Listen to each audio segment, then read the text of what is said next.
vamos a ver la materia de hermenéutica y exégesis.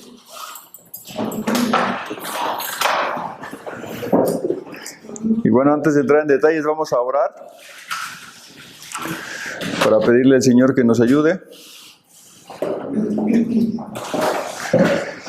Señor, te damos gracias por esta preciosa mañana que tú nos regalas.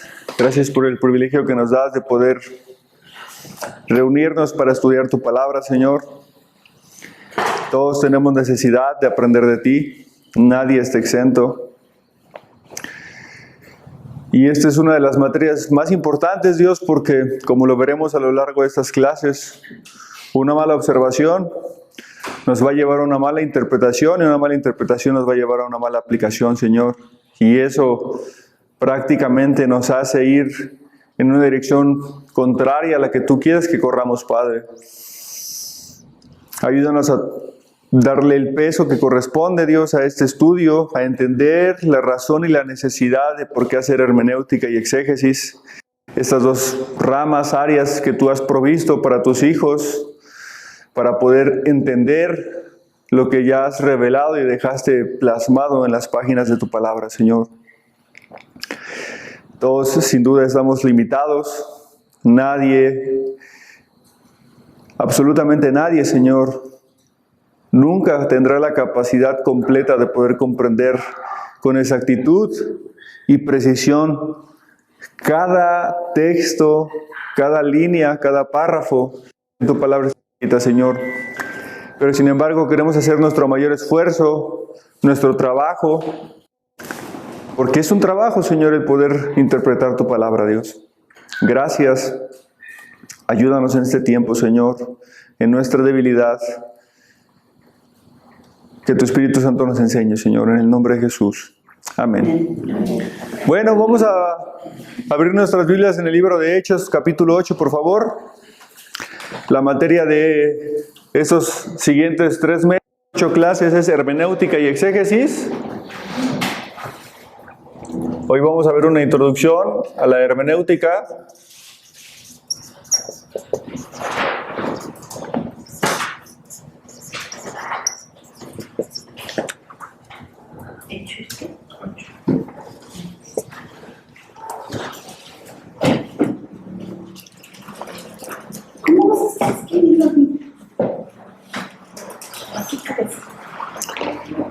¿De esta historia del Felipe y el eunuco? Sí. A ver, ¿en qué versículo está?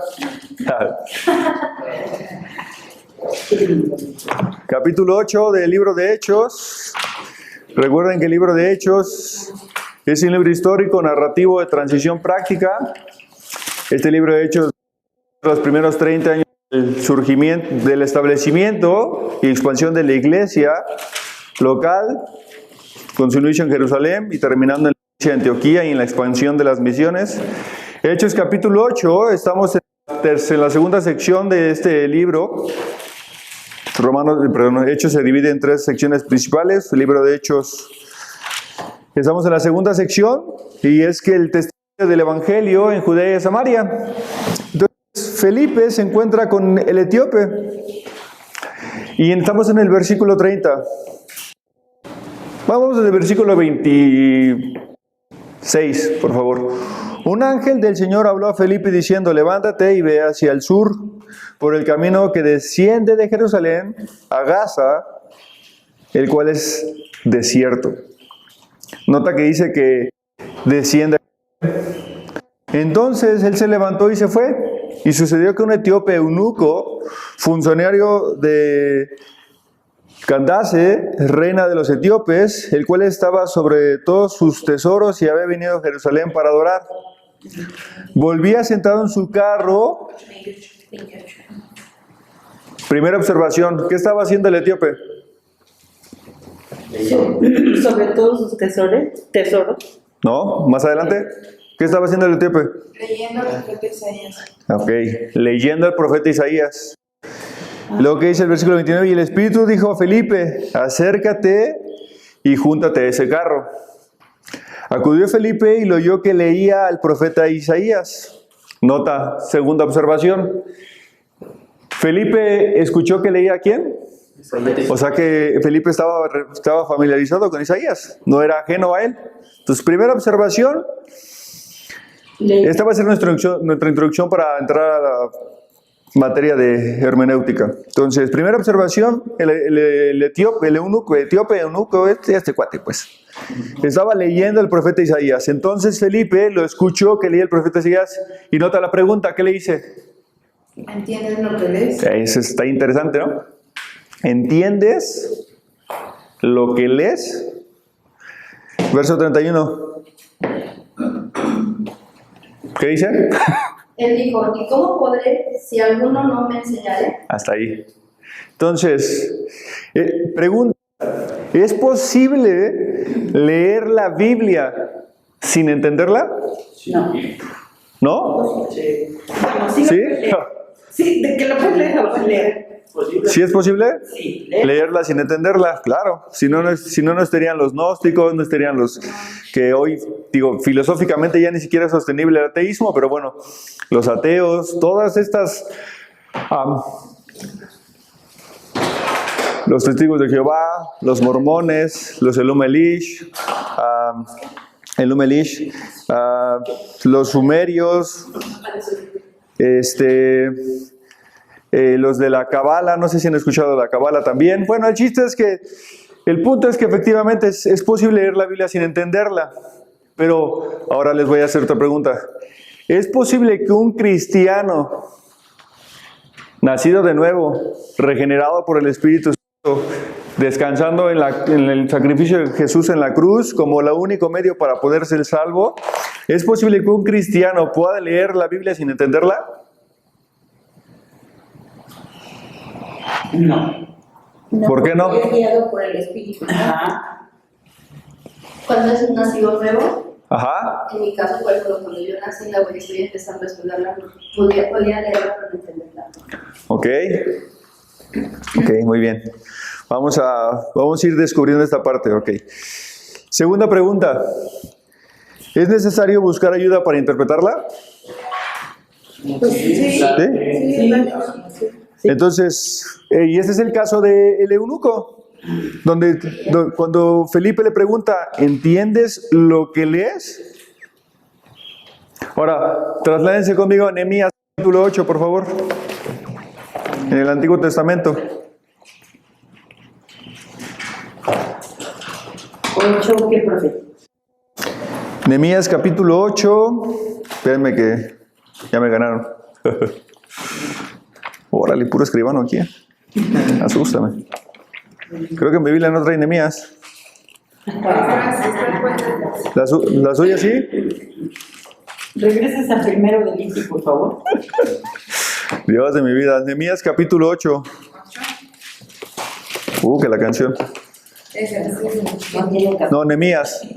No digo después de Esdras.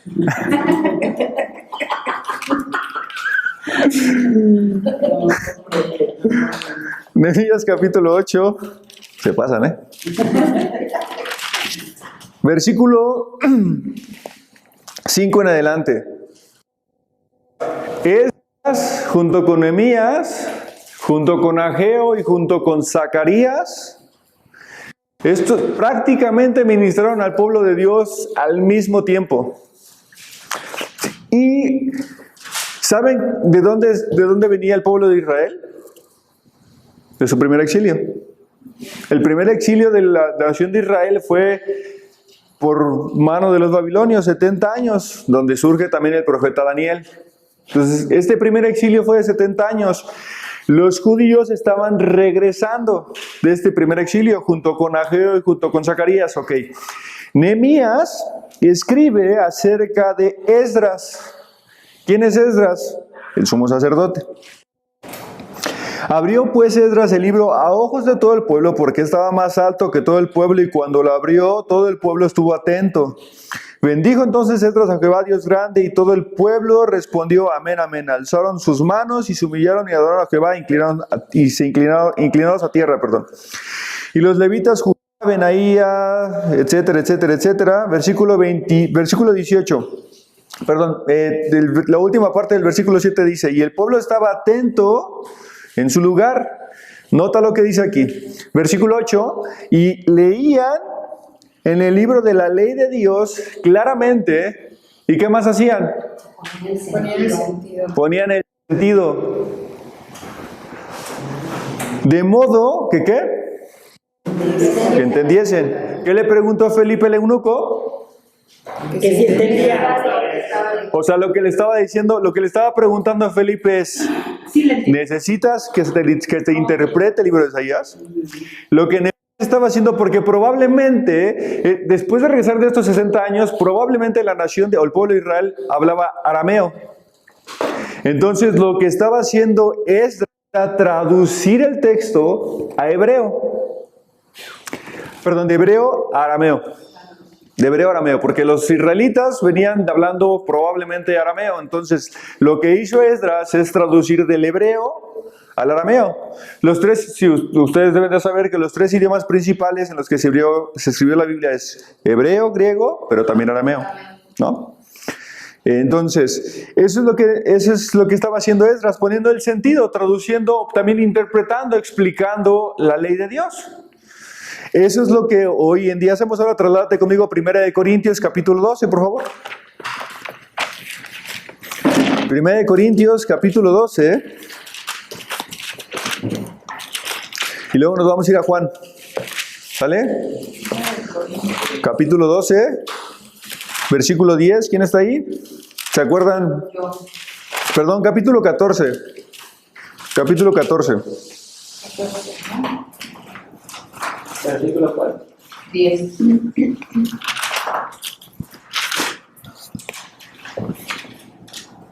En el mundo hay muchos idiomas y en todos ellos se puede decir cosas que tienen sentido. ¿Qué crees? Que me equivoqué. Ah, Era el 12:10. 12:10. Pero ahorita regresamos al 14. 12:10 y luego el 14:10. 12:10, cuando está hablando 1 Corintios capítulo 12, versículo 10, está hablando acerca de los energemas o de los dones extraordinarios. En la teología se conoce como los dones extraordinarios o los energemas, las operaciones del Espíritu Santo. Estos nueve operaciones que están enlistadas, tú las puedes enlistar ahí con calma, sin prisas, en tu casa. Son 9 operaciones. ¿Cuál es una de esas? Versículo 10, a otro el hacer milagros, a otro profecía, a otro discernimiento de espíritus, a otro diversos géneros de lenguas y a otro Interpretación de lenguas. es el mismo sentido que Felipe, que Esdras, que Pablo está ocupando, es traducir, interpretar, dar un sentido. 12:10. Dar un sentido. O sea, la Biblia tiene un solo significado. Si tú agarras, no sé, algún texto, pensemos que vas a estudiar Génesis capítulo 5, versículo 1. Génesis capítulo 5, versículo 1 tiene un solo significado, pero múltiples aplicaciones. Significado y sentido es prácticamente lo mismo. Cuando a lo largo de la clase, cuando les estoy hablando de sentido, me estoy refiriendo a significado. Cuando estoy hablando de significado, me estoy refiriendo a sentido. El significado o el sentido que el autor le quiso dar al texto. Ahora, ¿cuál es el objetivo de estudiar hermenéutica y exégesis? Apúntenlo porque es pregunta de examen. A ver. Objetivo. Entender la intención del autor original a su audiencia original. La intención. Entender la intención. O el sentido del autor original a la audiencia original.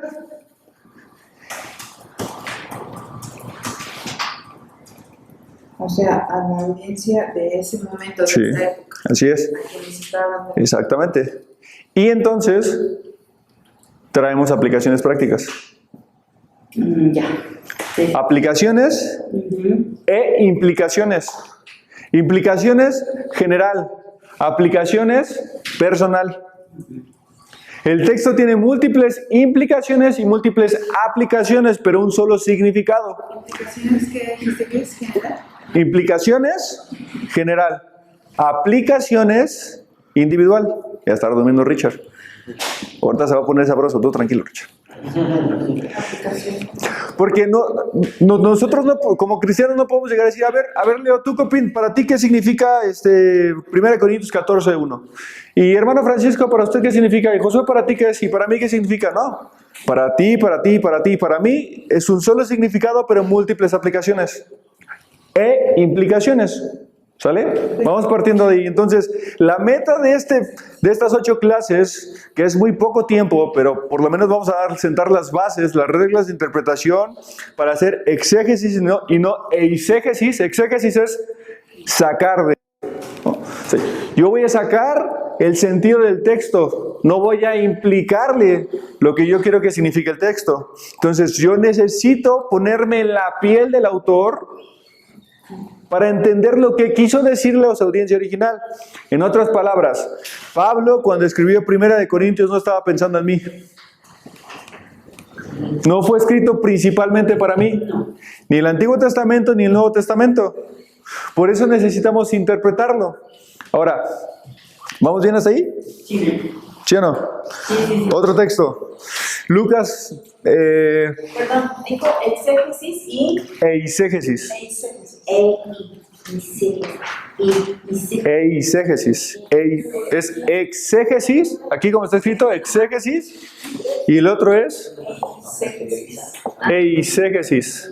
Pero con palitos y bolitas me puedes decir lo que es uno y lo que es otro. Exégesis es sacar de, eisegesis poner, es decir, que yo le pongo el sentido al texto. No, exégesis es yo sustraigo el sentido del texto.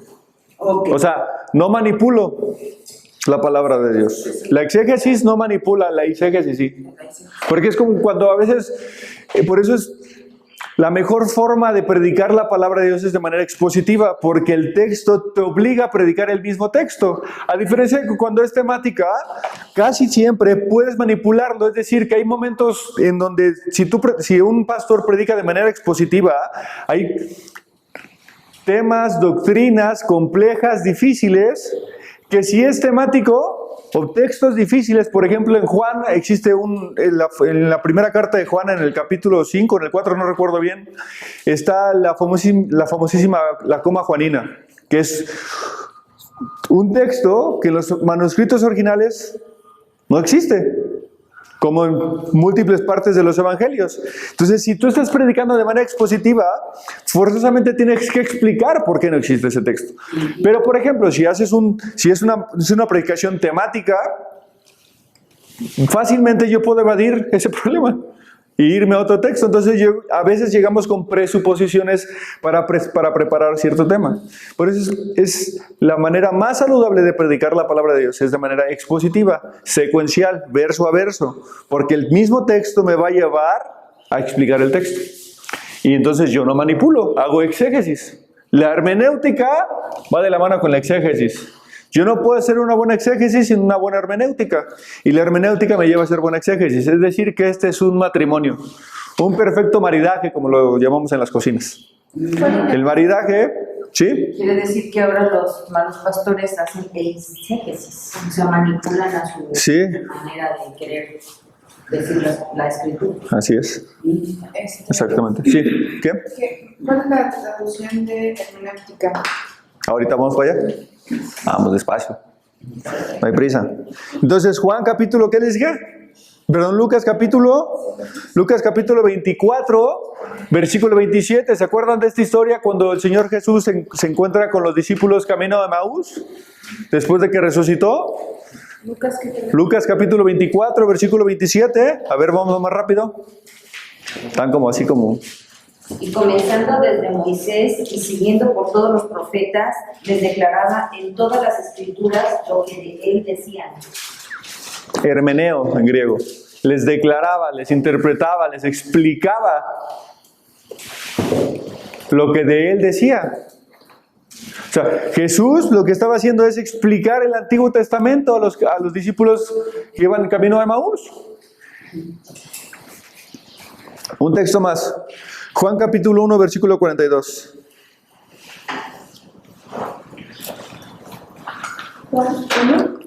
El Evangelio de Juan capítulo 1, versículo 42. Y le trajo a Jesús, y mirándole Jesús, dijo: Tú eres Simón, hijo de Jonás, tú serás llamado Cefas, que quiere decir Pedro.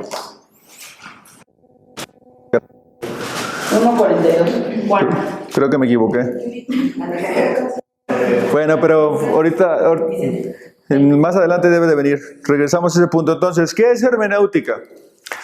Hermenéutica, propiamente dicho, es la ciencia de la interpretación. Esa es como su definición clásica. La hermenéutica es la ciencia de la interpretación. Ahora, cuando hablamos de ciencia, ¿a qué nos referimos? ¿Qué es la ciencia? Búsquelo en San Google. Entonces, cuando nos dio este concepto, entender la intención o sentido del autor era de exégesis. Es el propósito de hacer exégesis y hermenéutica. Que dijo que iba a ser el examen, ¿no?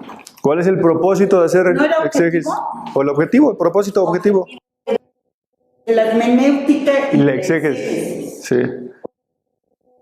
La intención del autor original, a la audiencia original, y entonces puedo traer aplicaciones e implicaciones prácticas a mi vida. Es decir, que necesito encontrar el sentido, el significado singular, primario, único del texto. Sí, ¿qué dice San Google con la ciencia? La ciencia es un conjunto de conocimientos sistemáticos comprobables que estudian, explican y predicen los fenómenos sociales, artificiales y naturales del universo observable. Del universo observable. Esa es la ciencia de la observación. ¿Qué hizo Newton cuando descubrió la ley de la gravedad? Observaba. Einstein lo mismo. Parte de una observación y esa observación se puede replicar. Entonces, hay 4 que son importantes dentro de la rama dentro de la hermenéutica. Hay 4 principios o 4 pilares que son fundamentales. El primero es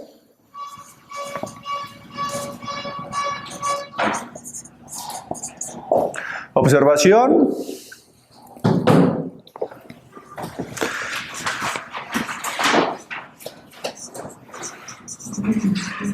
Principios de la hermenéutica.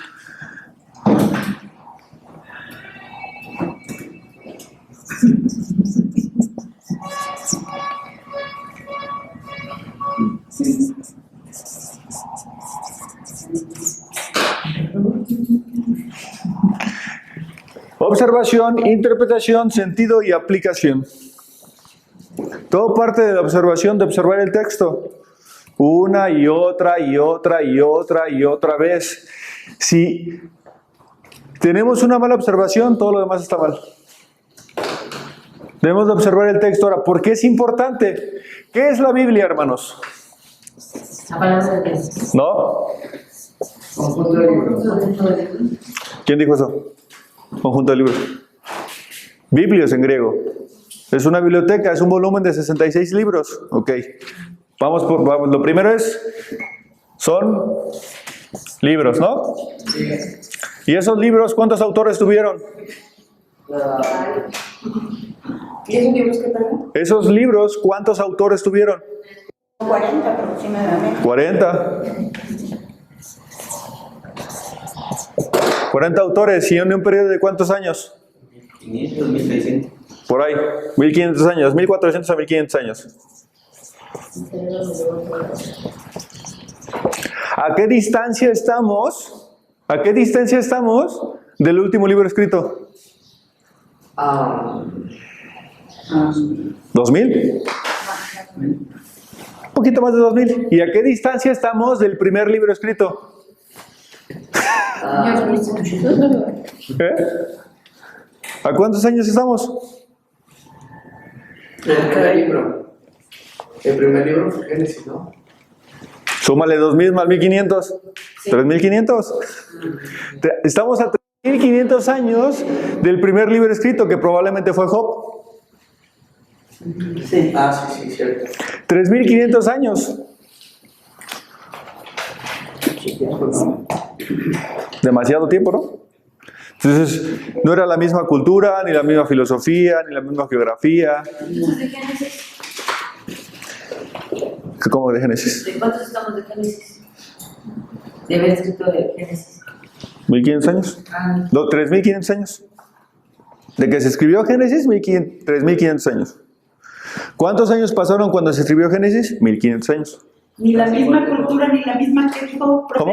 casi igual que Job, es que ya creo que tiene la duda de si fue Génesis o Job. Ajá, si fue el primero Job, entonces ¿cuántos tiene Génesis? Contemporáneo, no muchos de diferencia. Ahora, aquí hay partes importantes. ¿Por qué necesitamos interpretar? Porque hay una brecha de tiempo importante, ya la acabamos de ver. Al menos tenemos 2000 años de brecha del último libro escrito, que fue Apocalipsis, por Juan, después de salir de la isla de Patmos. 3500 años del primer libro escrito, probablemente por Moisés, que fue Job, y si no fue Moisés quien escribió Job, quien sea que haya sido, pero el chiste es que fue Job. Entonces, 3500 años, entonces.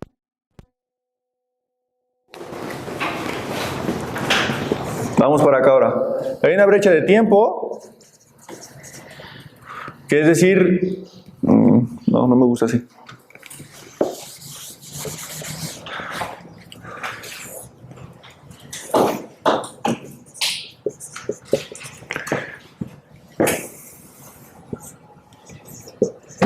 La distancia es tiempo, que es cronológico.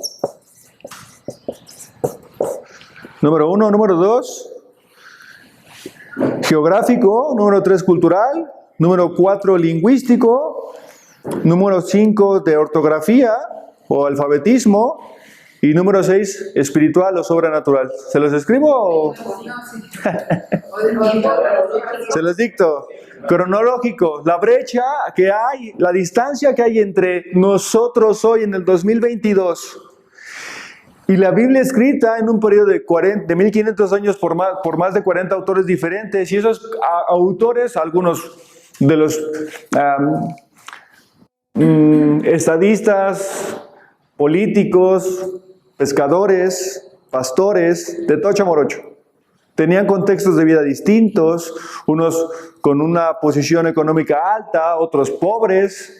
Dios escogió a 40 autores en un periodo de 1500 años para escribir la Biblia, la palabra de Dios. Ahorita vamos a ir a unas definiciones que son importantes para hacer todo el compendio de lo que nos va a llevar a sumergirnos a la hermenéutica.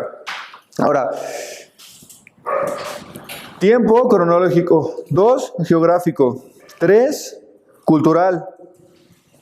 Repito, número 1, cronológico, número 2, geográfico.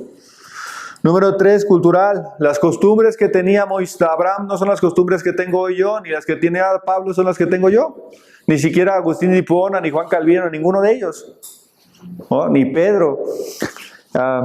Tiempo geográfico y cultural. Lingüístico. Geográfico, cultural. Lingüístico, que es el más complejo.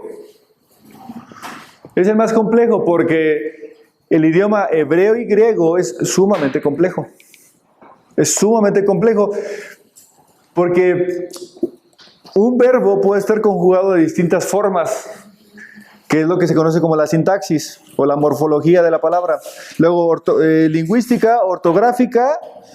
Número 5 y número 6, espiritual o sobrenatural. ¿Por qué espiritual o sobrenatural? Ok, vamos a poner un ejemplo rápido. Hebreos capítulo 1, versículo 1. Dice la Biblia: Dios, habiendo hablado muchas veces de muchas maneras por medio de los padres y los profetas, ahora nos ha hablado por medio de ¿quién? Del Hijo. Entonces, en el Antiguo Testamento Dios habló por medio de profetas, y en el Nuevo Testamento por medio de ¿quién habló? Toda la doctrina de los apóstoles, toda la doctrina que encontramos en las 22 cartas del Nuevo Testamento, quitando los evangelios y hechos, toda la doctrina que encontramos en el Nuevo Testamento descansa en las enseñanzas de Cristo. Dios habló antes por los padres y por los profetas. ¿Por quiénes son los padres? Abraham, Isaac y Jacob, los patriarcas, y el Dios de Abraham, Isaac y Jacob. En el Antiguo Testamento es el Dios de Abraham, Isaac y de Jacob, Jehová de los ejércitos. En el Nuevo Testamento, ¿qué es? El Dios y Padre de nuestro Señor Jesucristo. En todas las cartas es lo mismo, el Dios y Padre de nuestro Señor Jesucristo. Hay una transición. Pues transición, ni siquiera en esa transición estamos incluidos nosotros. Por eso es importante entender que necesitamos tener claro que no es mi tiempo, no es mi cultura, no son mis costumbres, no es mi geografía, no es mi lingüística, no es mi ortografía, y no es el tiempo en el que yo existí, donde Dios habló directamente a través de su Hijo por medio de los profetas. Necesito interpretar lo que la intención del autor a su audiencia original. ¿En qué estaba pensando Pablo cuando escribió 1 Corintios, cuando ocupen velo, por ejemplo? Es ahí donde vamos a poder diferenciar entre si es un principio atemporal o si es un principio cultural. Por ejemplo, algunos dicen, esto de este tema tan, de Timoteo.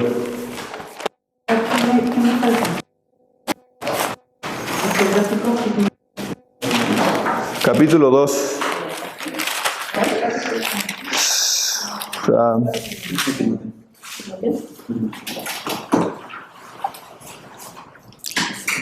¿Es lo mismo? Capítulo 11, sí. Capítulo 2, versículo 11. Dice, la mujer aprende en silencio con toda sujeción, porque no permite a la mujer enseñar ni ejercer dominio sobre el varón, sino estar en silencio, porque Adán fue formado primero, después Eva, y Adán no fue engañada, sino que la mujer, siendo engañada, incurrió en transgresión. Ese metió el tema de No.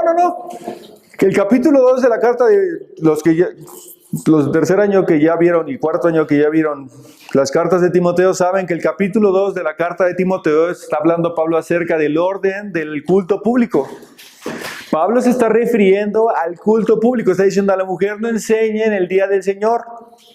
No está diciendo que se calle para siempre y que no puede hablar, que no tiene cerebro, no. Está diciendo en el día del Señor, en el culto público, la mujer no enseña. Ahora, ¿cuál es el argumento que ocupa Pablo? ¿A dónde se va? A Adán y Eva. Algunos dicen que este es un argumento temporal, cultural, perdón. Otros dicen que es atemporal. Cada quien su religión. Sí que... Después lo veremos.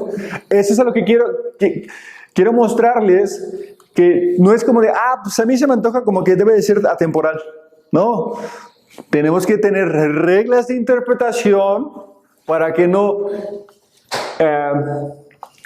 tergiversemos el texto llegando a decir lo que nosotros queremos que diga y no lo que en realidad quiere decir el texto. Y esa es una tarea difícil. Ahora, en 1 de Timoteo, nuevamente, a ver, ayúdenme a buscarlo porque eso no lo tengo aquí registrado, pero dice 1 de Timoteo, procura, o no sé si es primera o segunda, procura con diligencia presentarte a Dios como obrero. Aprobado. A ver, ¿dónde está? Está en ¿Dónde están los exegetas? 4, 16, 3, 15, 16, por ahí. Si no, echanas, Juana, y si no, ¿quién la tiene? Espérate, que se la tenemos. Es el segunda de Timoteo 2:15. A ver, Procura con diligencia presentarte a Dios aprobado como obrero que no tiene ni que avergonzar. así es. Que usa, ortotomeo en griego, que usa. Ortotomeo, esta palabra tiene el sentido de cortar derecho. Que usa bien. Que usa bien. Ese es un verbo que es cortar derecho. Por la recta, ni para atrás ni para adelante. O sea, que usa bien la palabra de Dios, que interpreta bien la palabra de Dios, que le da el sentido que el autor le quiso dar al texto. ¿Estamos de acuerdo? Una pregunta, por ejemplo, cuando dices que ese sentido cultural, entonces, por ejemplo, era para la cultura de ese entonces, no para la cultura de hoy. Por ejemplo, ese es un caso interesante porque Pablo dice, a ver, en la iglesia de Corintios estaba entrando todo tipo de mujer a la iglesia. La región de Corinto era una región marítima importante, una de las regiones más importantes del Imperio Romano en ese tiempo. ¿Cómo qué? Pues en su tiempo, cuando Acapulco estaba así como en la época dorada. Acá, los que son chavorrucos sabrán decir mejor porque pues uno no vivía esas épocas.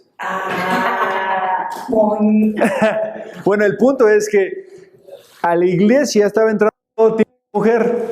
Entonces Pablo dice, a ver, ¿qué hago? Pónganse velo para que se diferencien de las mujeres de la vida galante de las cristianas. ¿No? Pero no es en que hoy tengas que tener velo, pero hay iglesias. El pelo, ¿no? ¿Mande? Termina con el cabello, o sea, diciendo que si se lo corta, que si no se lo corta. Ajá, que para el hombre es deshonroso, para el hombre es honroso y deshonroso, todo ese rollo. Acerca del cabello. Y al final dice, y su bebé su cabello. Sí. O sea, Déjeselo largo. El tema es que Pablo estaba diciendo, por el tema cultural que estaba sucediendo en ese momento, las mujeres cristianas, para que se diferencien de las no cristianas, de las mujeres de la vida galante, de la moral distraída, como le quieras llamar, pónganse velo. Y hay iglesias que todavía Sí, practicando eso. sí, La mala interpretación. Como, sí. ajá, Porque hay principios que son atemporales, otros no. Pero no es como de, yo quiero que sea temporal, no. No sean impacientes, no corramos poco a poco, pues. Pero este es como lo general, y de aquí vamos a sacar varias áreas importantes. Pero todo inicia con la observación. Todo inicia con la observación, ¿ok? sí, ¿Sí o no? sí. Sí, Yuri. Es que me quedé pensando en mi pelito, o sea, ya sería reprobar porque ya no tengo el pelo largo. Ajá. Todas no tenemos las faldas. A ver, otro famosísimo. Vamos a Filipenses capítulo 4, fíjense. Filipenses capítulo 4, versículo 13. ¿Quién se lo sabe de memoria? Sí, ¿quién se lo sabe de memoria? ¿Qué? No, yo creo que sí. Todo lo puedo en Cristo que me fortalece. ¿Ah? ¿Y cuáles son las implicaciones de eso? ¿A que yo puedo hacer lo que se me dé la gana porque yo lo puedo todo en Cristo que me fortalece? No, eso no está diciendo el texto.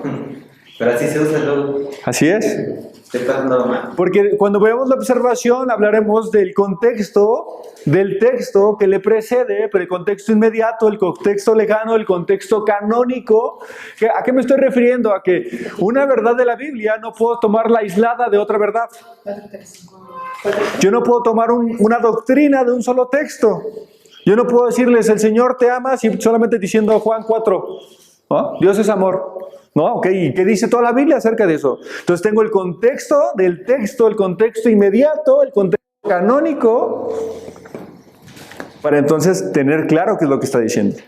Y cuando leemos Filipenses capítulo 4, versículo 13, ¿cuál es el contexto inmediato? ¿A qué se está refiriendo Pablo de por qué llega a esta conclusión? Vamos, por ejemplo, a Romanos capítulo 3, versículo 23. ¿Se acuerdan quién se sabe este texto de memoria? Por cuanto todos pecaron, están destituidos de la gloria de Dios.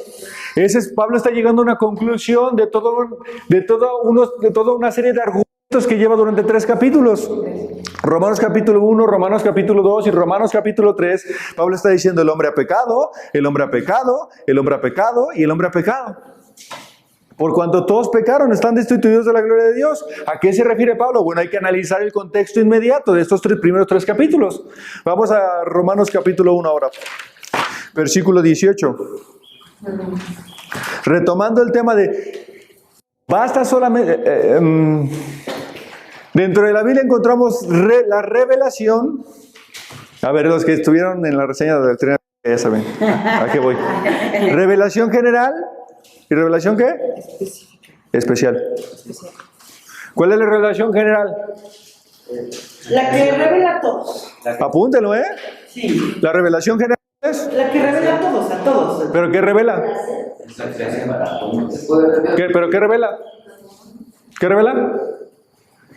Bueno, tú nos habías puesto un ejemplo de que de que el sol sale para buenos y malos en las revelaciones generales. Así es. Y las revelaciones que viene siendo ser bíblica es precisamente llevando, conocemos nosotros el Espíritu Santo y llamar a nosotros. El Espíritu Santo trae convicción de pecado. Esa es para los creyentes, para los que han nacido de nuevo, la relación especial. Ahora, ¿cuál es un texto para esto? Romanos capítulo 1, versículo 20, porque las cosas invisibles de Él, su eterno poder y deidad, se hacen claramente visibles ¿de dónde? De la creación. Siendo entendidas, ¿por qué? De las cosas hechas, de modo que no tienen Excusa ni pretexto. Pues habiendo conocido a Dios, no le glorificaron como Dios, ni le dieron gracias, sino ¿qué? se envanecieron en sus razonamientos. Y su necio, Corazón fuerte. ahí está, punto, y él le sigue, ¿no? Se va. Pablo se va como gordo en tobogán y empieza a dar evidencia tras evidencia, tras evidencia, tras evidencia de ello. Entonces la revelación general no me salva. Leer la Biblia en sí mismo no salva a nadie. Leer la Biblia en sí mismo no salva a nadie. Necesitamos el poder del Espíritu Santo para que nos revele, para que nos ilumine. Ahora, segunda de Timoteo capítulo 3 versículo 16, vamos ahí. Vamos a hablar acerca de la inspiración. Segunda de Timoteo, Capítulo 3, versículo 13, si no me equivoco. Y si no, pues ya lo buscan en Google ahorita. 3 o 13. Segunda de Timoteo, capítulo 3. 13. A los malos hombres y los engañadores van de mal en 16, perdón. Ahí está. Toda la escritura es inspirada por Dios. Toda la escritura. ¿Qué está diciendo ahí? ¿Toda la escritura o todos los autores? No, Toda la escritura. inspirada. Es inspirada, cargada, dirigida. Theobustos en griego. Ahora, perdóname porque la verdad es que yo no sé si lo estoy pronunciando bien, pero si lo ves en tu celular o si tienes alguna Biblia o un diccionario, te vas a dar cuenta que así es. Ya tú, quien sepa leer griego, pues nos dará la pronunciación correcta, ¿no? Como Pau me ayuda luego con las definiciones en... Pero la idea del texto es que Dios cargó a los autores para inspirar su palabra. Los autores fueron cargados por el Espíritu Santo, por el Dios mismo, para escribir lo que Dios quería que escribiera, para darle sentido al texto, propósito. Por ejemplo, vamos a ponernos románticos un momento. Hermano Francisco. Ya se puso rojo. Hijo Román. ¿Alguna vez le ha escrito una carta a su esposa? Hijo, ya me metí cabeza 11 horas. ¿Sí? ¿Quién es el único que puede decir cuál fue la intención y el sentido por el cual escribió esa carta? Francisco. Francisco. ¿Por qué? Porque Francisco, ¿quién fue? El que lo hizo. El autor. Entonces, yo me imagino que quiero pensar que en una de las muchas cartas que le escribió a su esposa, en alguna, probablemente Miriam dijo, oye, ¿y a qué te referías con esto? Y entonces yo le explicaba, mira, yo me refería a esto y a esto, ¿no? Por poner un ejemplo. Y pasa en WhatsApp, por ejemplo. Pasa mucho. Pues es la conversación más informal, pero sí. Por eso, pero es escritura. ¿Sí? Entonces es que no las Pero a veces se malinterpretan. se malinterpreta. Estamos hablando de interpretación. Sí, claro. Sí, pues sí. A ver, siéntese, puedo dar la clase. Sí. Yo creo que Pablo, si hubiera tenido WhatsApp, lo hubiera puesto en la Biblia. Hubiera parecido. Pero bueno, entonces, la inspiración, dice el texto, porque toda la escritura, o sea, toda la palabra de Dios es inspirada. Un dato interesante. ¿Algunos de ustedes saben en qué año se escribió la carta de 2 de Timoteo? ¿En qué año se escribió la carta de 2 de Timoteo? En el 66-67. Después de Cristo. Poco tiempo antes de que decapitaran al apóstol Pablo. Ahora, ¿ya había sido cerrado el canon? No. Es interesante, ¿no?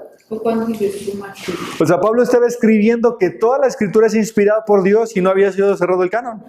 Apocalipsis de entrada no había sido escrito. Judas tampoco. Y Pablo está diciendo, toda la escritura es inspirada por Dios. ¿Por quién es inspirada? ¿Quién es el objeto de la inspiración? Es Dios. Dios tomó a ciertos hombres para cargarlos con su espíritu y mostrarles qué es lo que él quería que escribieran. Ningún autor... Adelante, caminante. Pásale, chaparrito. Aunque sea parado. Orejas de burro. Ándale. Hoy, qué orejas de burro. Orejas de burro. ¿Qué hubo, Sí. ¿Qué hubo? Disculpen. Que te pongas así, en la esquina. De castigo. Fito Páez. Buen día. Ahora, entonces, esta escritura que es inspirada, ¿cuál es la utilidad de esta escritura? No me vean a mí, vean a su texto. Ok. Toda la escritura es útil ¿para qué? Para que sea perfecto el hombre, preparado para buena obra. Teleios en griego. Perfecto, completo, cabal, maduro. Entonces, la palabra de Dios inspirada, ¿qué tiene como resultado? Enseñar, redarguir, corregir, instruir, Enseñar, dirigir, redarguir al hombre, instruir. robustecer, capacitar. Los autores fueron inspirados por Dios y el texto mismo fue inspirado por Dios. Ahorita, cuando lleguemos al tema del sentido, va a quedar claro este asunto. Segunda definición, revelación. Bueno, ya la vimos, revelación general y revelación especial, ¿no? Que la revelación general, entonces, ¿qué dijimos? Que es Dios revelándose a toda la creación de que hay un Dios vivo, real, creador y sustentador de las cosas. Esa revelación general no me salva, la revelación especial o la revelación salvífica es la que me salva. Luego ahora vamos a la iluminación. ¿Es lo mismo revelación que iluminación? No. ¿A quién le pertenece la revelación? A Dios. ¿Por qué? Porque solo porque de Él es la palabra. ¿Qué es el otro? ¿Están de acuerdo los de atrás o no? ¿Sí o no? Cuestión bíblica. ¿Por qué? Nada más en cuestión Biblia se aplica. Sí, claro. Sí, pues estamos hablando de la escritura. Y en el que la cree. Sí. Sí, porque a mí me han dicho, a ver, ¿dónde firmó Dios? Ahora, ¿a quién Dios le reveló su palabra? A los que creen en Él. No, A todos. tampoco. A los profetas. Tampoco. Ah, bueno, a los profetas, ¿a quién más? ¿A los autores? Dios reveló su palabra solo Para que... a los autores. Y son los autores los que escriben la palabra de Dios revelada. Un autor dijo, Dios abrió su privacidad al dejarnos su palabra escrita. Entonces la revelación solamente fue dada al menos a 40 hombres, no más. La revelación. La iluminación sí es para nosotros. Sí. Sí. Y a veces no tanto. Pues depende de la religión, el estado de ánimo Cuanto quieras. y el café que estoy tomando. Ah, no es cierto. La revelación es a los profetas y a los apóstoles. Sí, hablando de la revelación, tomando en cuenta segunda de Timoteo capítulo 4 versículo 16. Toda la escritura es inspirada por Dios, es revelada, es cargada por Dios a los autores de la escritura, solamente a ellos. Dios a mí no me va a hablar algo diferente de lo que ya está escrito. Por eso el canon está cerrado, está sellado, ya no hay más. Dios ya no tiene nada más que decir. Ahora, este es un ejemplo. Vamos a Juan. Creo que Juan. Y nos ilumina a todos, ¿verdad? Sí, Sí. A ver, déjame lo busco. Es Juan. A todos los que son creyentes, a todos nosotros. Ah, sí. Capítulo 21, versículo 25. Una aplicación al margen. Ok, Juan. Perdón, una implicación al margen. Me con eso. Una implicación al margen. 21-25. Sí, 21-25, ¿qué dice? Y hay también otras muchas cosas que Jesús hizo. cuales si se escribieran en una hoja, pienso que ni aún en el mismo cabrían los libros que se habían escrito. O sea que, fíjense, Juan está diciendo, hay muchas cosas que Jesús hizo, dijo, que no están escritas. ¿Eso que no está escrito, acaso no era palabra de Dios? Sí. Claro, pues es Dios el que le estaba diciendo. Ahora, ¿por qué no quedó escrito? Porque lo quiso, obviamente. No, o sea, sí, pero hay una razón específica. Porque no cabría en el mundo. No.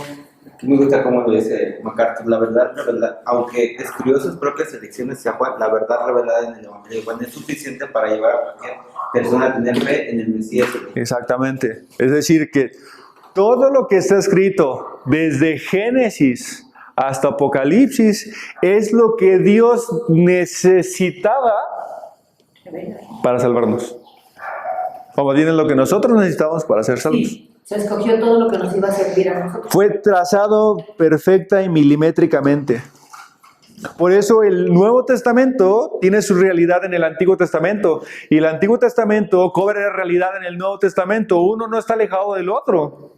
Aunque estamos en la dispensación de la gracia, en el tiempo de la gracia, en la administración de la gracia, como le quieras llamar, en el tiempo de la gracia, el pacto de sangre, todo, dice Romanos capítulo 13, todo lo que se escribió antes se escribió ¿para qué? Para nuestra enseñanza, a fin de que por la paciencia seamos consolados y no perdamos nuestra esperanza. Romanos capítulo 13 creo que está, o 14 por ahí. Seguimos, entonces ahora vamos al sentido. Cuando me refiero a sentido, me refiero a significado. La Biblia, hermanos, cualquier texto bíblico que ustedes estudien, lean y estudien, solo encontrarán que tiene un solo sentido o un solo significado, o el significado singular o el sentido singular del texto. ¿Sentidos o significado? Lo mismo, son básicamente lo mismo. Sentido, significado, básicamente lo mismo. ¿Quién le da el sentido al texto? ¿Quién le da el significado al texto? Dios, Jesús. ¿Sí? Ajá, ok. ¿Y cómo sé que ese es el significado del texto que el Dios le dio? Por la lingüística. No. Por la analítica del exégesis. Así de sencillo. Así es. Lo que voy a buscar es, voy a trabajar, voy a pelear por entender lo que el autor original quiso decir. Ese es un trabajo arduo y difícil que todos estamos llamados a hacer.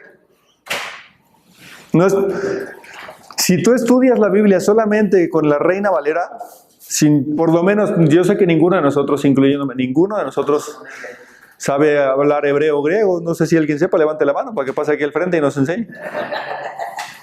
¿No? Somos, ¿sí? No, pero pásale, pues sin caliente. Nada más saben nada. Sí, cambiamos de maestro también. En realidad, nadie sabemos, pero no necesitas leer hebreo y griego para hacer una buena exégesis y una buena hermenéutica.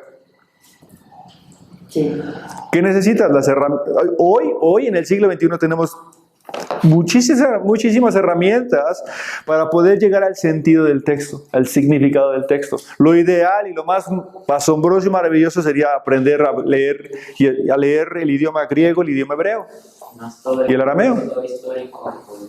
Es que el contexto sí lo podemos leer porque tenemos libros de eso, pero entender la gramática del idioma es una joya que yo creo que muy pocos estamos dispuestos a pagar el precio. Bueno, yo. La forma en cómo vivían, entender todo eso. Es lo que les dije aquí: tiempo, cronología, cultura, etcétera. Los modismos. Así es. Todo eso lo vamos a ir viendo. Les voy a hacer Vamos a hacer una tabla en donde vamos a tener todos los posibles elementos necesarios para poder entender lo que quiso decir Pablo, lo que quiso decir Moisés. Por ejemplo, hay una parte donde Moisés, es en Éxodo, donde dice: y Dios quiso matar a Moisés.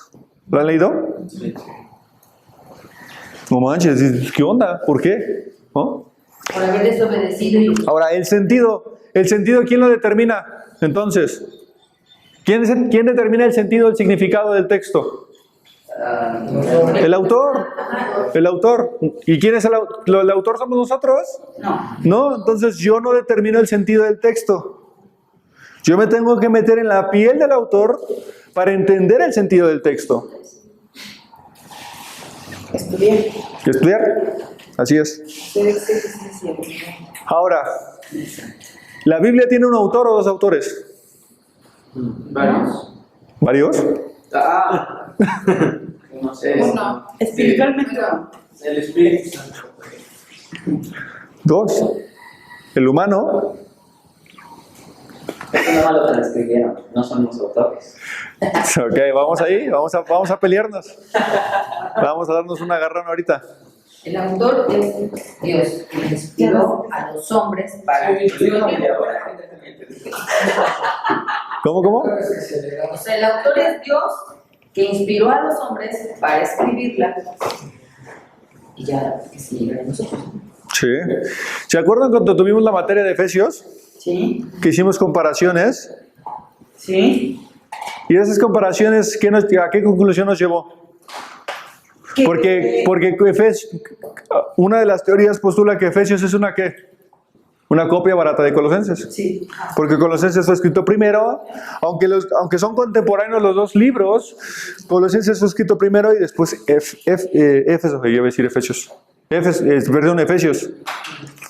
Al hacer esta comparación, términos, lingüística, forma de escribir, etcétera, ¿por qué los eruditos llegan a la conclusión de que no es una copia barata, sino que efectivamente Pablo lo escribió?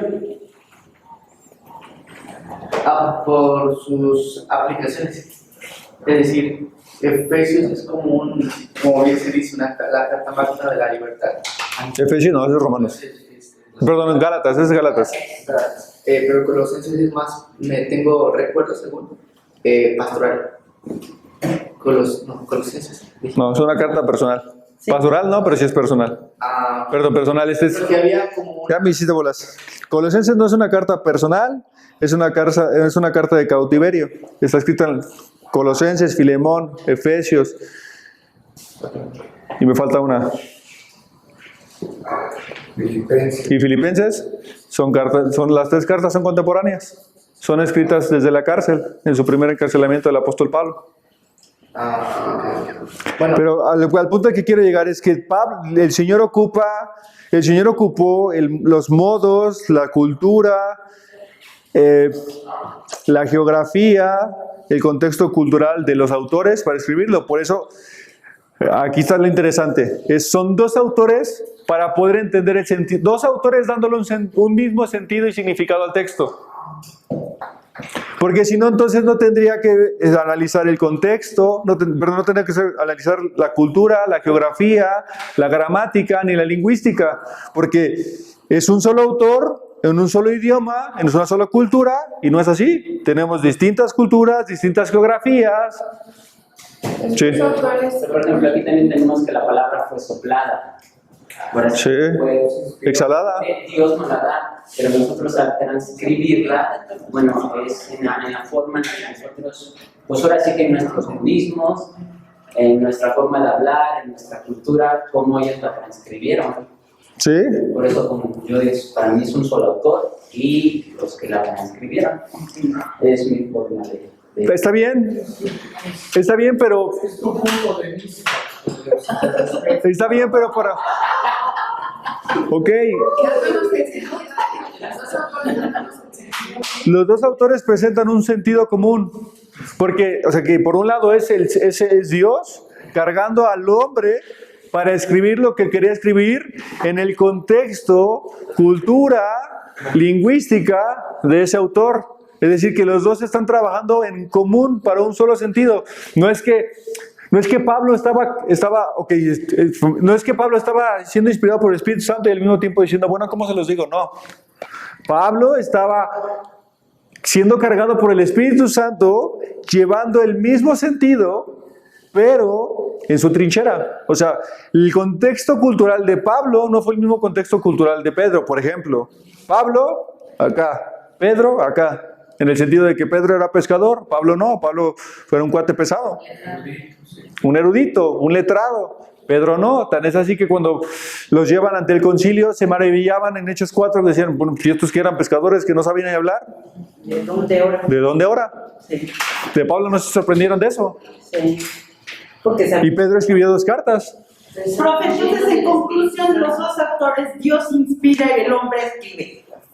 Sí, pero es un solo sentido. No es que el autor, o sea, porque cuando yo me voy a meter en la piel del autor, ¿es el autor Dios o el autor humano? El autor humano. Porque yo tengo que pensar qué estaba pensando Pablo para poder escribir Corintios.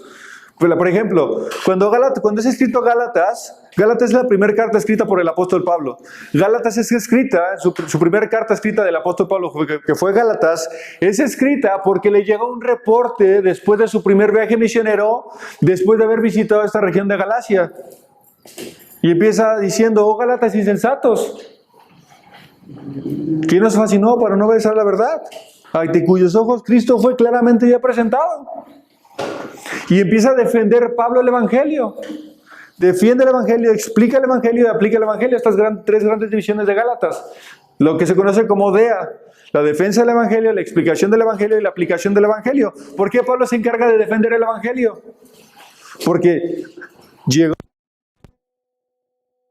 del sur que se infiltraron en las iglesias y entonces Pablo tiene que volver a presentar el Evangelio. Pablo tenía un objetivo al escribir esa carta, pero Dios es el que estaba cargando a Pablo al escribirlo, de modo que estos dos autores le dan un solo sentido al texto. Por eso dijo, trabajando en el mismo sentido. Si trabajan en común, para darle el mismo significado al texto. Pablo no tiene un significado distinto que Dios, no, jamás. Es Dios cargando al apóstol Pablo, pero para suplir esa necesidad específica de Gálatas. Porque lo que le escribe a los Gálatas no es lo que les escribe a los Corintios. Y lo que les escribe a los Corintios no es lo mismo que les escribe a los Colosenses. Por ejemplo, ¿se han preguntado, han leído la carta de Filemón? Sí. Es una carta personal. Sí. ¿Qué acaso está inspirado por el Espíritu Santo eso? Sí. Pues por supuesto que sí. Sí, todavía. Pero es una carta personal. ¿Por qué me haces dudar? Es más, es una carta privada, no solamente es personal. Porque de las 13 cartas que el apóstol Pablo escribió, hay 4 cartas que son personales. Y de esas 4 hay una que es privada. Y es la de Filemón. Pablo le está escribiendo a su amigo Filemón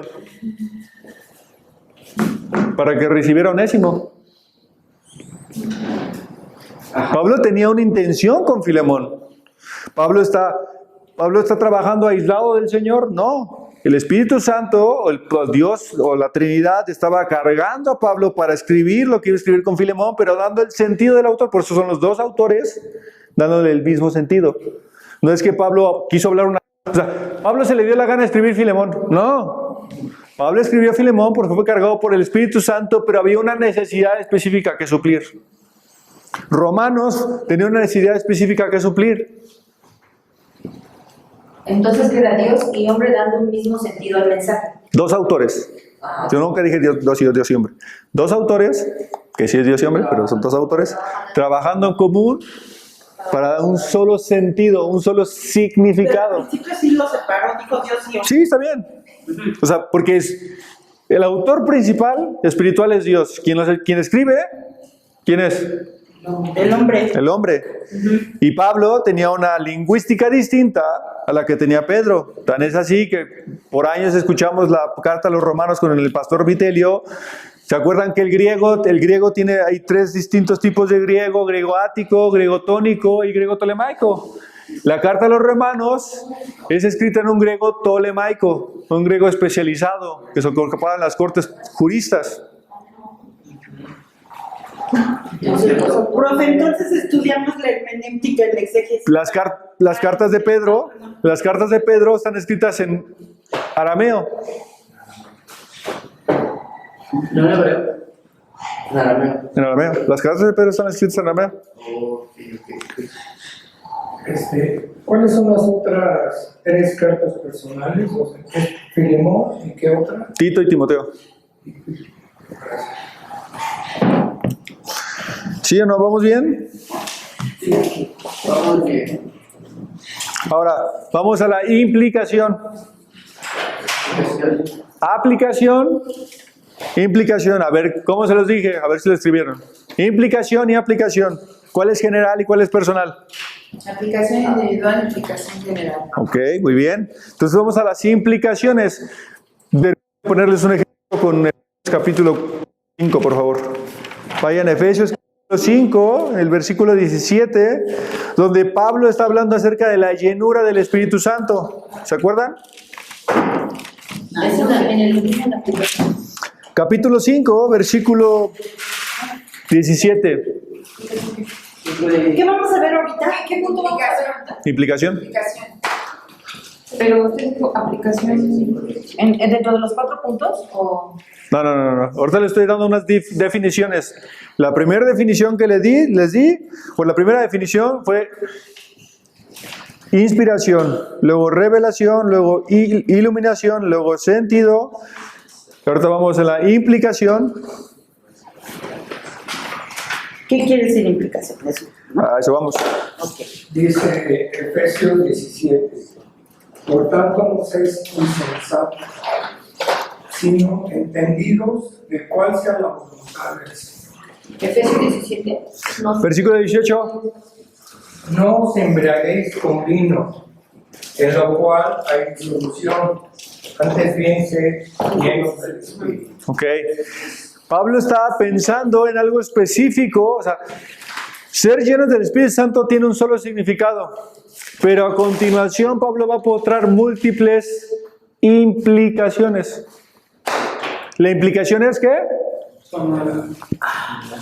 ¿Qué? General. La aplicación es ¿sí o no? Implicación. ¿Qué pasó, Eli? Implicaciones. A ver que te digan tus compañeros. Implicación individual, implicación general. Exacto.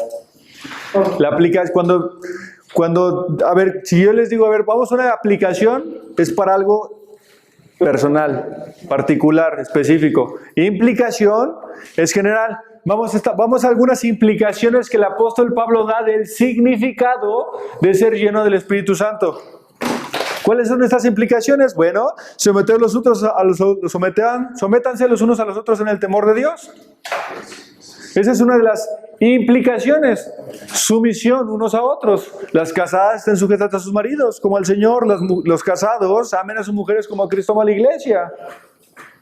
Los hijos obedezcan a sus padres, porque es el primer mandamiento con promesa. Esas son las implicaciones. Los padres, así es, no exasperan a sus hijos.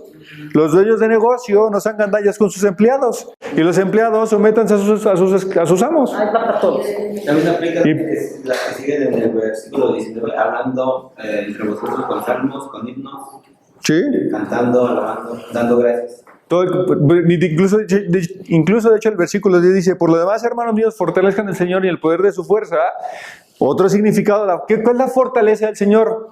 Implicaciones, la armadura. Las implicaciones tienen dos objetivos, para la audiencia original y para la audiencia actual. ¿Quién era la audiencia original de Efesios? Los efesios. Los cristianos congregantes de la región de Asia Menor. La audiencia original y la audiencia actual. Pablo estaba pensando en la audiencia original. Sáquense de su mente que Pablo estaba pensando en nosotros. En su vida pensó en nosotros. Pablo pensó solamente en los cristianos de Éfeso, de Asia Menor. Pablo estaba pensando en ellos porque había llegado la corriente del gnosticismo. ¿Qué es el gnosticismo? Cristo más un conocimiento. Básicamente eso es el gnosticismo. O sea, sí, está bien. Cristo murió, resucitó, todo chido con tu Cristo, pero no es suficiente. Necesitamos algo más. Por eso Pablo aborda en los primeros 3 capítulos eminentemente el tema de la salvación. Cristo es suficiente. Es la razón por la que Pablo abarca en los primeros 3 capítulos y los otros últimos 3 capítulos implicaciones prácticas. Y esas implicaciones prácticas, Pablo estaba pensando en los cristianos de ese momento. Pablo les estaba diciendo: a ver, les voy a presentar la doctrina, después de presentar la doctrina les voy a decir cómo luce una vida a la luz de esta doctrina. Implicaciones prácticas. Esas implicaciones son la práctica de la doctrina. ¿Cómo vivir la vida cristiana? Eso es una implicación. Y la carta a los Efesios, los últimos 3 capítulos, 4, 5 y 6, hay demasiadas implicaciones prácticas en esa carta para la audiencia original. Ahora, ¿se quedó ahí? No. También hay implicaciones para la audiencia actual. O sea que ya hay implicaciones que no son para nosotros, entonces, o para nuestra audiencia. Las implicaciones son tanto para la audiencia original como para la audiencia actual. O sea, Todas. Efesios tiene que ser aplicado a tu vida. Pues, por ejemplo, las prácticas del antiguo ya no son para nosotros. Algunas. ¿Cuáles no? ¿Cuál sería la aplicación personal? ¿En qué? No estamos viendo aplicación personal. No. Nada más en la Implicación. general. Aplicación es, sobre todo se da en el tema de consejería. Por ejemplo, si una hermana tiene un tema específico, viene, entonces agarro la Biblia, le enseño lo que dice. Supongamos que tiene problemas con su esposo, abro Efesios capítulo 5, versículo 22. Y le digo: a ver, mira, la Biblia explica esto, entonces quiero decirte que tú en tu matrimonio tienes que hacer esto y esto y esto específico, ¿no? Específico. Pero en una predicación expositiva, las aplicaciones son escasas. Lo que sí hay son implicaciones. ¿Sale? ¿Por qué? Porque una aplicación se reduce a un número muy pequeño de personas. La implicación es general, es para todos. Y Dios reparte cada uno lo que necesita. Cuando el pastor prepara su sermón, va a pensar en implicaciones. Las implicaciones que van a tocar al mayor número de personas dentro de la congregación. Las aplicaciones son para un tema muy específico. Eso se da más en la consejería. La consejería, dice, hay un libro que está aquí abajo, que es la teología de la consejería, y dice, el autor dice, la consejería es una disciplina teológica. ¿Es un qué? Disciplina teológica. La consejería es una disciplina teológica porque lo único que haces es abrir el texto para mostrarle a tu hermano en su necesidad. Gálatas dice, ustedes que son espirituales con espíritu de mansedumbre restauren a los que tienen necesidad, considerados a ustedes mismos y ahí se va como gordo en tobogán. Entonces, ¿vamos bien hasta aquí? Sí. Entonces, la implicación general es cuando la predicación del pastor es para... no, la implicación es general, no la implicación general. No. Las implicaciones son generales. No estoy hablando, no estoy diciendo implicación.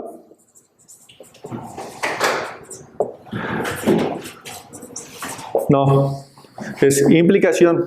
Las implicaciones sí son generales, pero no es una implicación general. Porque son múltiples implicaciones. Un solo significado puede tener múltiples implicaciones. Como ser llenos del Espíritu Santo tiene múltiples implicaciones. Para el casado, para la casada, para el soltero, para el dueño de un negocio, para el que trabaja, etc. ¿Es correcto? Ya está. Y las aplicaciones ya sería más como yo cuando leo la Biblia, ¿no?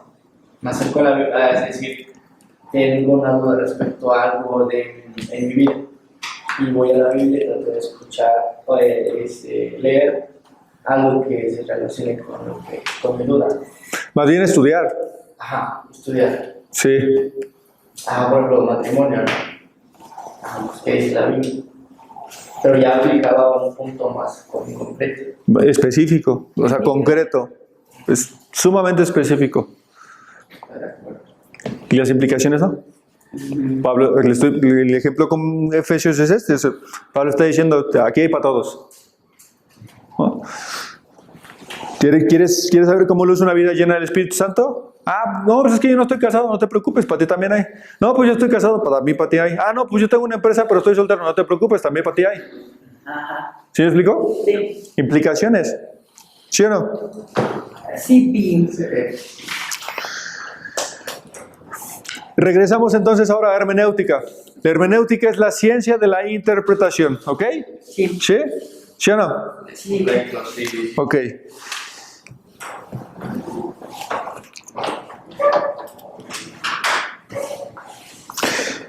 La hermenéutica es la que nos dice cuáles son las reglas que Dios ha hecho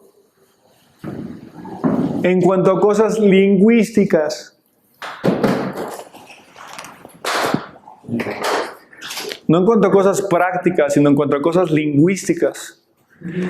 Dios, la hermenéutica son las reglas que Dios ha hecho en cuanto a cosas lingüísticas que tienen que ver con el imago Dei, con la imagen de Dios, con lo que Dios ha revelado de sí mismo.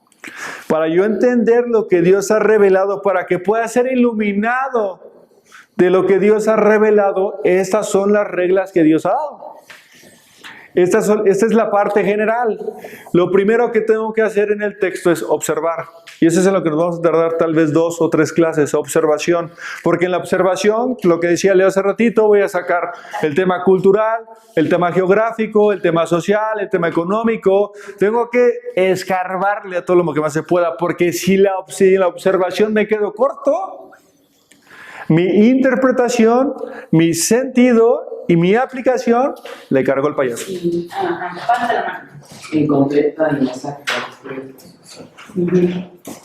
Ahora, todos han dicho que hemos dicho que el único que puede, esto es lo fascinante del cristianismo, que es por fe. Lo fascinante del cristianismo es que ¿Quién es el que decide, quién es el que da el significado del texto? El autor. ¿Quién es el autor de la Biblia? El Señor. ¿Y quién vive dentro de nosotros? Él. Entonces, Por eso es que nosotros Tenemos que interpretarlo como él dice. podemos interpretar. podemos interpretar la Escritura porque el Espíritu Santo vive dentro de nosotros. Y él nos guía. Porque Él es el autor de la Escritura, es el que va a decir si sí o si no. Eso para la gente que no es cristiana, que no tiene el Espíritu Santo, les es lo opuesto. Pues exactamente, Primera de Corintios 2:14. así es, exactamente. Por eso, ¿Qué dice? Pero el hombre natural no percibe las cosas que son del Espíritu de Dios. porque se han de discernir espiritualmente, así es.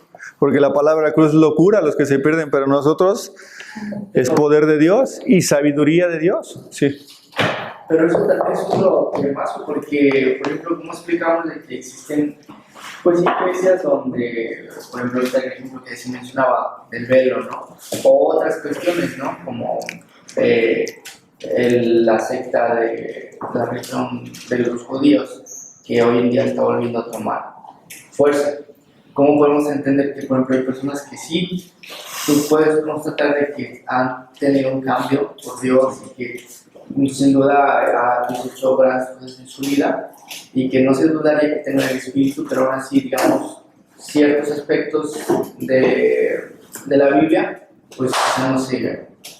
Allí no están iluminados, ¿no? Ajá, ¿cómo se explicaría eso? Es una mala exégesis, una mala hermenéutica. O sea, a lo que dijimos, ¿no? O sea, lo están malinterpretando esas cuestiones, no sé lo del velo, pero lo que se entiende, como dice, lo saca veo porque ese es el sentido, ¿no? Por el cual Dios la escribió para salvación en Cristo. Entonces, lo principal ya lo tienen. Han sido salvos en Cristo, nada más que hay cosas que la han ido cambiando, ¿no? Por una mala exégesis. Sí, fíjense, les voy a poner un ejemplo.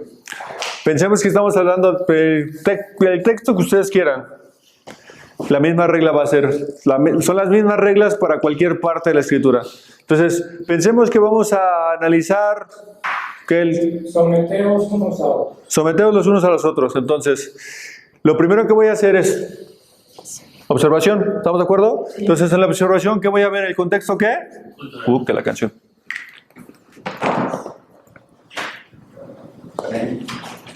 Inmediato. Voy. Sí, ya se me puso loca esta cosa. Es el timbre de Tania. ¿Sí? ¿Está hablando o qué?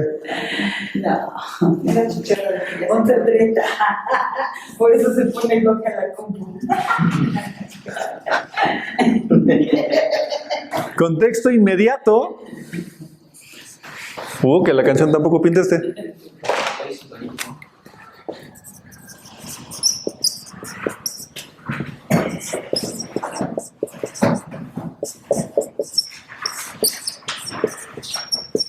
Este casi nunca se toma en cuenta, el contexto canónico y el contexto lejano.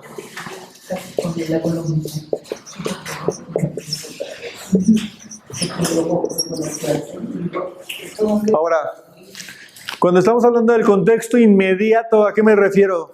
Palabra, frase, cápsula, oración, párrafo, sección. Ese es el contexto inmediato. Lo vamos a ver poco a poco, le estoy dando una genialidad. Para observar, tengo que ver mi texto. Someteos los unos a los otros. ¿Cuál es el contexto inmediato? ¿Cuáles son las palabras que hay? ¿Es una sola frase? ¿Hay una cláusula ahí? Aparentemente sí. Sométanse los unos a los otros. ¿Es una oración?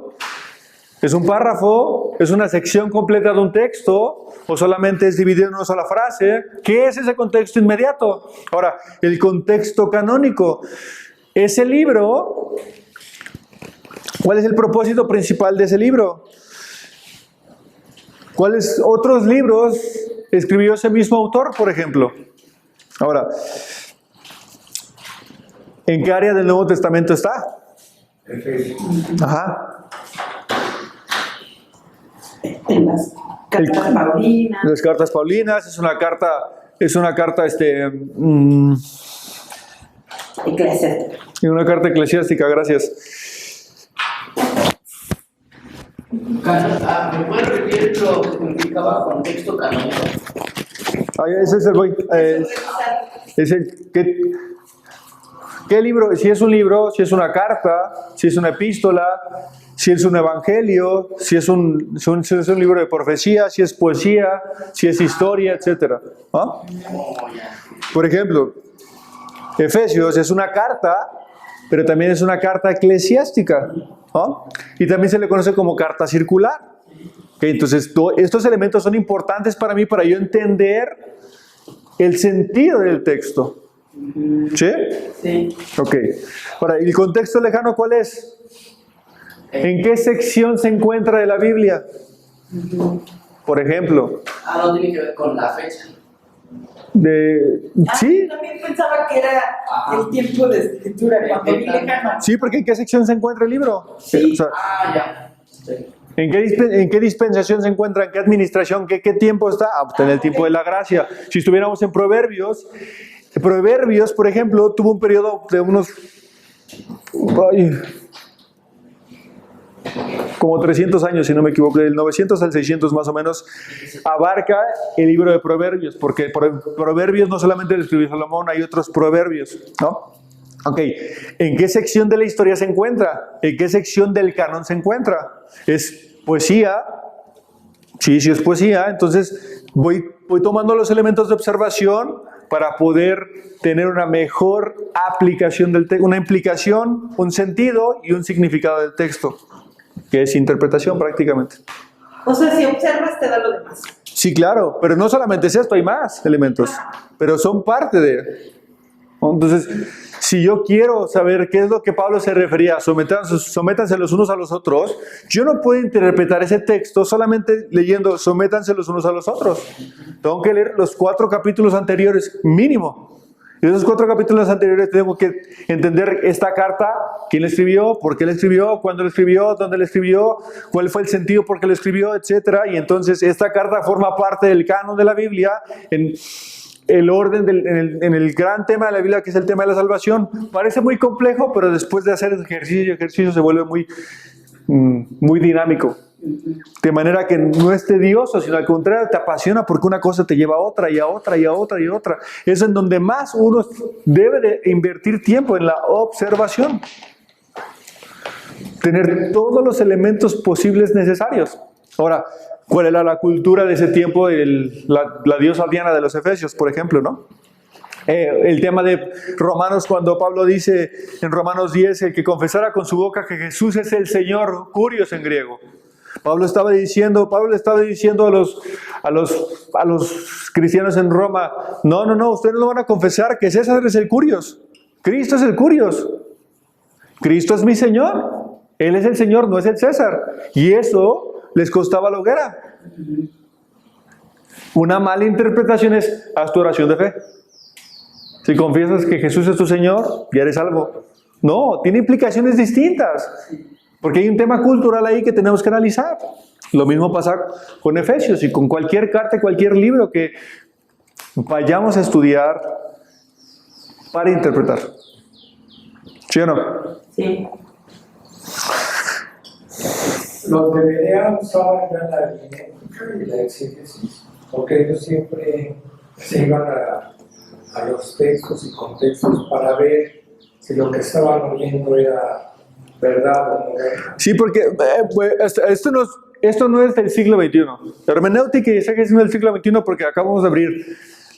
Vimos Nehemías, capítulo 8. Ya ni me acuerdo cuántos textos vimos. Lucas, vimos Juan. ¿O quién más vimos? Ya ni me acuerdo. Hechos, empezamos con Hechos. Corintios, Nehemías. No es un tema... No era un tema aislado, no es un tema nuevo para nosotros, no es que vamos a hacer reglas para interpretar la Biblia en el siglo XXI porque ya no están los autores, ¿no? El mismo Nehemías, lo que les decía al principio, Nehemías lo que probablemente estaba haciendo era traducir el texto del hebreo al arameo para que sus oyentes entendiesen lo que la ley decía para obedecer. Ahora, y no leímos una parte que es importante, vamos otra vez a Nehemías. También hasta Felipe le pregunta, ¿y si le entiendes? ¿Sí? Te enseña, me le dice, ¿no? Ajá. ¿Nehemías qué, perdón? Nehemías. Nehemías Capítulo 8, versículo No, capítulo 8, versículo 8 en adelante. Espérame, estoy llegando ahí. 8:8. Versículo 9, no lo leímos. Dice, y Nehemías, el gobernador, y el sacerdote Esdras, escriba, y los levitas que hacían, ¿qué? entender al pueblo. Dijeron a todo el pueblo, día santo es a Jehová nuestro Dios. No os entristezcáis ni lloréis, porque todo el pueblo lloraba oyendo las palabras de la ley. Y luego les dijo, id, comed grosura y bebed vino dulce, y enviad porciones a los que no tienen nada preparado, porque día santo es a nuestro Señor. No os entristezcáis, porque el gozo de Jehová es ¿qué? Vuestra fuerza.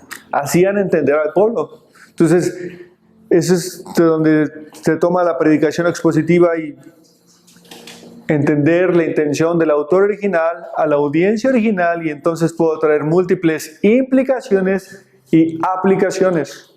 Ese es el trabajo eso es lo que vamos a estar trabajando durante todos estos semanas o estos meses, en cuanto a meternos en la piel del autor, ponernos los zapatos de Pablo, de Pedro, de Ezequiel, de todos los autores, para poder entender al autor. Y entonces voy a ser beneficiado con implicaciones y aplicaciones al encontrar el significado singular de la Biblia. Esa es la forma de estudiar correctamente la Escritura.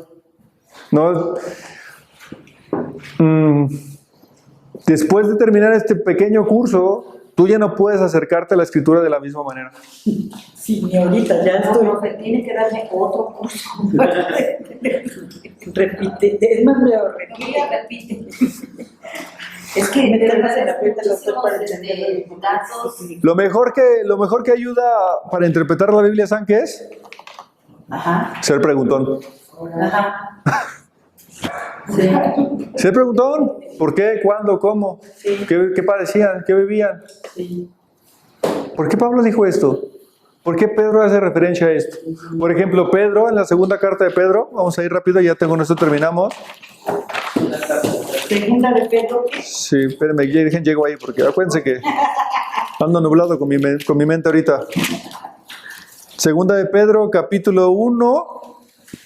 Ay, no. ¿Qué quería decir? Cuando hace referencia a Pedro de los escritos de Pablo.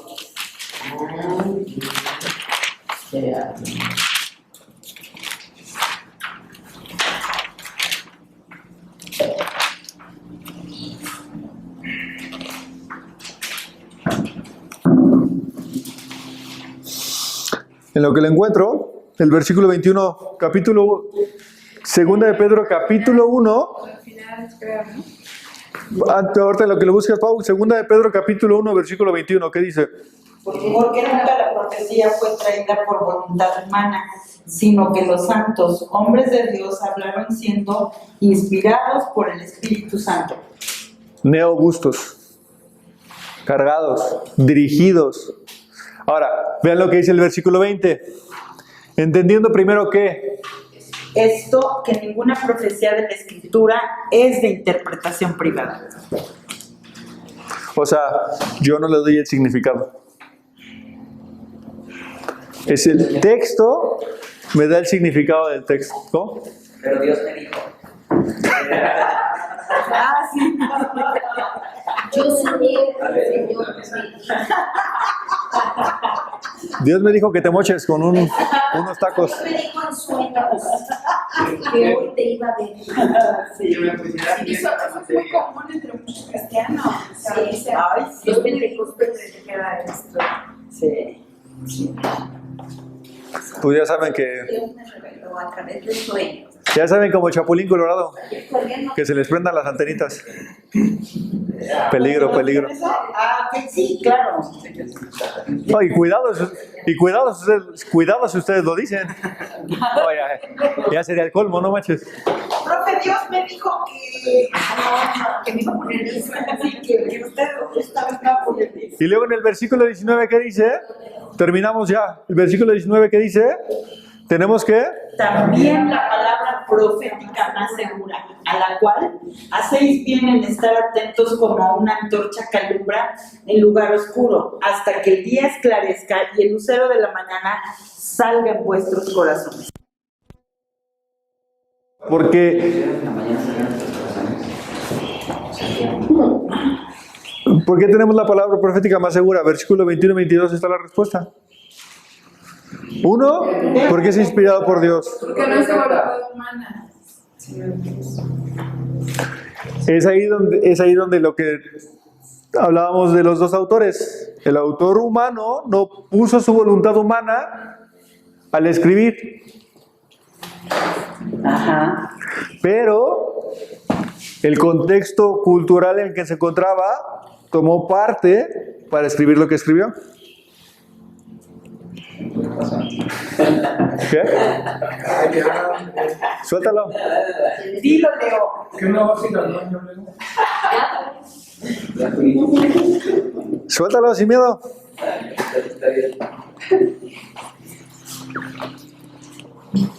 DEA significa defensa, explicación y aplicación, ¿verdad? De Gálatas, sí. Bueno, después vamos a ver cómo estudiar el contexto de el contexto inmediato, el contexto canónico, el contexto lejano. Fue así como... Destellos nomás. Ajá, pero... La siguiente semana nos vamos a meter ¿En los contextos? un clavado en el tema de la observación. Los había visto como contexto inmediato, remoto e histórico. También, ¿Es lo mismo? básicamente, con otras palabras. Estudiáramos con usted con un manual, aparte librito o qué show. Bueno, aquí hay una frase, este libro es muy bueno, pero no vamos a ver este. ¿No? No, está muy pesado. ¿Dios le dijo que no? No. Eso estuvo bueno. A ver, no me digas. ¿Y qué aprendió? ¿Cómo se llama? A ver, Leo, respóndele, Leo, a ver. A ver. Ahora sí, Ibas a aprender rápido. Me gusta con Leo últimamente. ¿Cómo se llama el autor, hermano? Es Martín Lutero. ¿Cómo que Leo es hermano Rebeca? Terminamos con esta frase que se me olvidó decírselas. Un escrito solamente puede ser interpretado correctamente si el intérprete logra identificarse con la intención del autor. Solo puede ser. Martín Lutero dice, un escrito solamente puede ser interpretado correctamente si el intérprete, o sea, nosotros, logramos identificarnos con la intención del autor.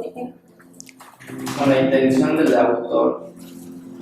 Si el intérprete, ¿qué? Profe, Solo puede ser interpretado correctamente si si el intérprete Logra, logra identificarse con la intención del autor. es correcto. identificará. Eso dijo Lutero, ¿verdad? Sí. Un escrito solamente puede ser interpretado correctamente si el intérprete logra identificarse con el autor. Con la intención. Con la intención. Si el intérprete Con la intención. Angélico, puedes hacer con la homilética sin saber aplicar la hermenéutica y exégesis.